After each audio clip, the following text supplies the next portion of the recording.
Hello बच्चों, जैसा कि आप पिछले वीडियो में दोहा छंद के बारे में जाने थे, आज हम उसी दोहे का उल्टा सोरठा छंद के बारे में जानेंगे।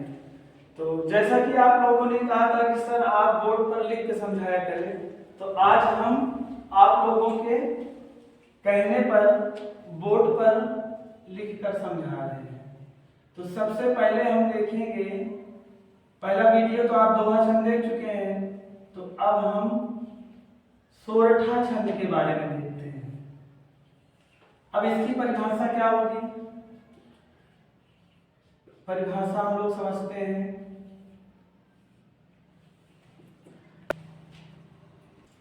जैसा कि हम दोहा के बारे में देखे थे, तो उसमें क्या था कि पहले चरण में 13, दूसरे चरण में 11, तीसरे चरण में 13 और चौथे चरण में 11। तो सोरठा क्या होता है? उसी दोहे का उल्टा होता है। उल्टा का मतलब है कि जो पहला चरण है वो चरण दूसरा हो जाएगा, और जो चरण चौथा था वो चरण तीसरा हो जाएगा, और जो चरण पहला था वो दूसरा हो जाएगा, और जो चौथा था वो हमारा तीसरा हो जाएगा। जैसा कि आइए परिभाषा के माध्यम से समझते हैं। तो यहां हम लिखेंगे कि दोहे का उल्टा सोरठा होता है। दोहे का उल्टा सोरठा होता है। इसके भी 4 चरण होते हैं। इसके भी 4 चरण होते हैं। प्रथम, या फिर आप पहला बोल सकते हैं, पहला और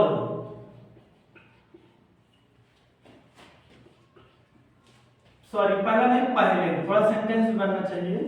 पहले और तीसरे चरण में, उसमें 13 मात्रा थी, इसमें 11 मात्रा हो जाएंगी। 11 मात्राएं तथा दूसरे और चौथे चरण में 13 मात्राएं 13 मात्राएं आती हैं, तो उन्हें या तो उसे सोरठा छंद कहते हैं। सोरठा छंद कहते हैं। ठीक है, तो इसमें आप समझ सकते हैं कि दोहा जो था उसी का उल्टा, यहां देखिए लिखा भी गया है कि दोहे का उल्टा सोरठा होता है। इसके मतलब दोहे के जैसे ही 4 चरण होते हैं। पहले और तीसरे चरण में 11 मात्राएं तथा दूसरे और चौथे चरण में 13 मात्राएं आती हैं, तो उसे सोरठा छंद कहते हैं। अब हम इसका उदाहरण देखते हैं। अब एक चीज बच्चों ध्यान देंगे यहाँ पर कि अगर आपको सोरठा अगर याद होता है तो सोरठा आप लिख सकते हैं। यदि सोरठा आपको नहीं याद है तो आप एक दोहा याद कर लीजिए और उसी दोहे को क्या करिए, पहला वाला जो चरण है दूसरे पे लिख दीजिए, जो चौथा चरण है उसको तीसरे पे लिख दीजिए, बाकी जो स्थान खाली है, जो चरण है वहीं पर लिख दीजिए। जैसा कि हम सोरठा ना लेकर एक दोहे के माध्यम से आपको समझाना चाहते हैं कि कैसे आप लिखेंगे, तो आइए हम आपको सिखाते हैं। यहाँ पर जैसा कि दोहा है, बुरा जो देखन मैं चला। बुरा जो देखन मैं चला, देखिए ये पहली लाइन होनी चाहिए, लेकिन हम इसको कहां लिख रहे हैं? दूसरे लाइन में। अब दूसरी लाइन क्या होगा? बुरा न मिलिया कोई। दूसरी लाइन हो गई। अब जैसा कि तीसरी लाइन क्या होनी चाहिए, जो दिल खोजा आपनो, और जो चौथी लाइन होगी उसको तीसरे रखेंगे, मुझसा बुरा न कोई। तो यहां बच्चों आप समझ सकते हैं कि देखिए ये पहली लाइन होनी चाहिए, लेकिन हम इसको दूसरी लाइन इसलिए लिखे हैं क्योंकि यहाँ पर हम बोल चुके हैं कि दोहे का उल्टा सोल्ठा होता है। तो हम क्या किए, दोहे को उल्टा सीधा कर दिए।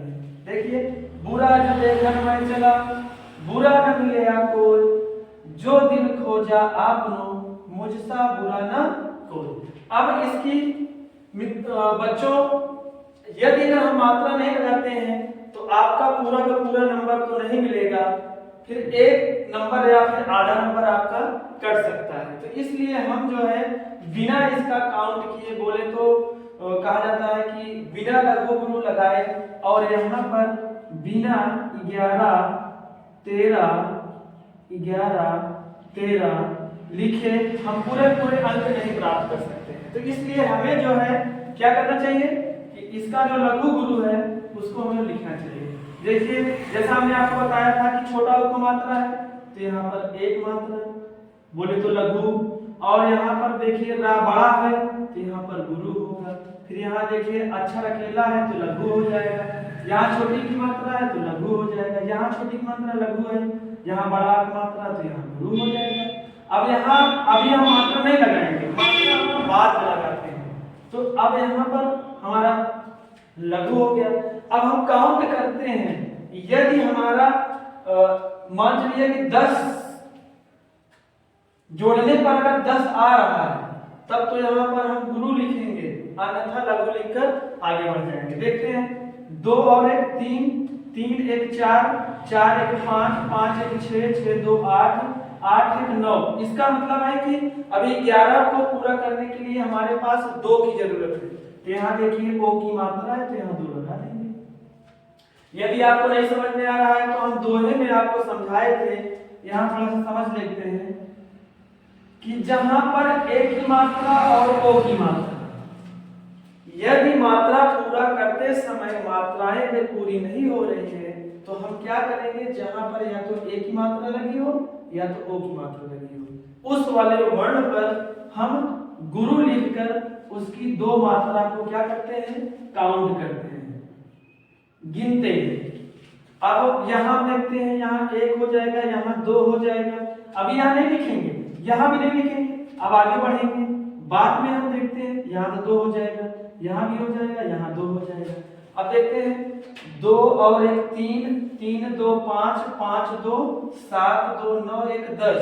इसका मतलब 3 मात्रा की जरूरत है। तो जैसा कि बच्चों चाहे आप 2 मात्रा यहाँ लगाओ चाहे यहाँ लगाओ, तो हम यहाँ पर 2 मात्रा लगा देते हैं या 1 मात्रा लगा देते हैं। तो यहाँ आप जोड़ते हैं 3 3 2 5 3 8 2 10 2 12 1 13। तो यहाँ देखिए 13 मात्रा हो गई। इसी प्रकार यहाँ 1 1 और यहाँ 2 हो गया, यहाँ 1 यहाँ 2 यहाँ 1। अभी यहाँ नहीं लगाएंगे, अभी हम गिनेंगे। यदि आप बच्चों वहां पर पेपर पर अगर यहाँ पर मात्रा लगा देंगे, फिर आप जोड़ेंगे तो मात्रा अगर ज्यादा हो गई तो आप क्या करेंगे, फिर उसको काटेंगे तो वहां थोड़ा सा अच्छा नहीं लगेगा। तो इसलिए बच्चों आप ध्यान दीजिए कि हम पहले लिखेंगे और लिखने के बाद जहां ए की मात्रा या जहां ओ की मात्रा हो वहां थोड़ा सा हम क्या करेंगे, रुक जाएंगे। अब जैसे कि यहाँ पर हम रुक गए हैं तो आइए देखते हैं। तो 1 और 2 2 2 4 4 2 6 1 7 1 8 8 1 9। इसका मतलब हमें कितनी जरूरत है, 2 की जरूरत है। अब यहाँ पर हम बिना हिचकिचाहट के यहाँ पर 2 मात्रा लगा देंगे तो हमारी यहाँ 11 मात्रा पूरी हो जाएगी। अब इसी तरह यहाँ से देखेंगे, अभी यहाँ नहीं लगाएंगे, अभी यहाँ 1 हो जाएगा, आगे यहाँ 1 हो जाएगा, यहाँ भी छोड़ देते हैं, यहाँ 2 हो गया, यहाँ भी 2 हो जाएगा क्योंकि बड़ा मात्रा है, इसमें कुछ नहीं है तो 1 लगाएंगे। अब हम देखते हैं कि 3 जगह हमारा स्पेस खाली हो रहा है तो हम जोड़ते हैं।